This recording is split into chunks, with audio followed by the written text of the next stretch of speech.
I got into Bitcoin 2011, 2012. If anyone would have asked me what is the most bullish outcome you could potentially imagine, I would say governments starting to ape into Bitcoin. You know, money printer go brr.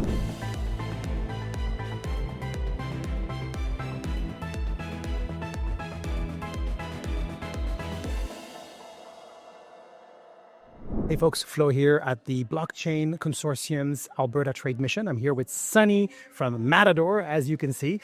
Sunny, first, a quick reaction to Danielle Smith's announcement yesterday that the Alberta government, and don't quote me on this, but more or less is going to study, let's say, a potential $10 million strategic Bitcoin reserve on behalf of the Alberta government. Dream come true. That's all I could say. I mean, I was born and raised in Edmonton. To have something like this happen in El Salvador a couple of years ago, and then followed by the United States now, and now for my home province to adopt Bitcoin as a reserve asset or to even consider it, dream come true. But if we're fair, this is Alberta, not Canada, right? This is Alberta. Yeah, this is Alberta. And it kind of makes sense, right? People love freedom in this province. It's like I think it's a perfect fit. So I actually had a chance to speak at the Bitcoin Rodeo conference a couple days ago, and I mean the energy out here in Alberta is just electric. I think people are really starting to realize what the potential of Bitcoin is, and all this advocacy work and evangelism that we've been doing over the last decade and a half. So what impact do you think this will have nationally in Canada?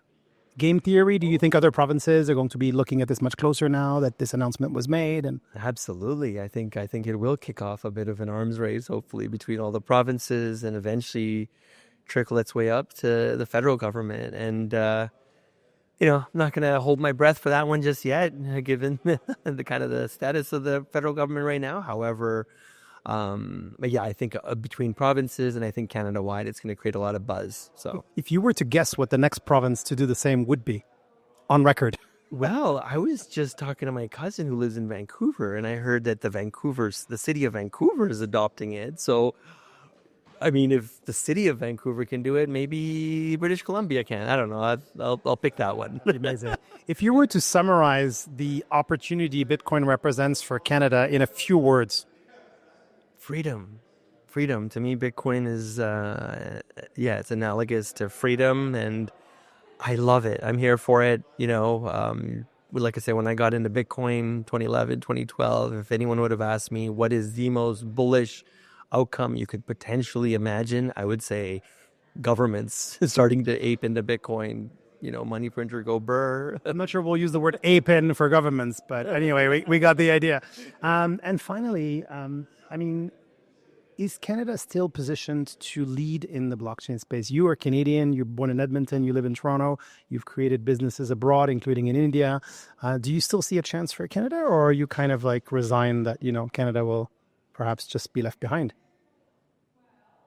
I don't think Canada will be left behind. I do think Canada has the potential to not just succeed, but dominate, the Bitcoin sphere. If you look at, like I've had an opportunity to work with companies like Kraken and I've been in the Bitcoin space for a long time. And I would say on a per populace basis, we probably have, or per capita basis, we probably have the most number of Bitcoiners than anywhere else in the world.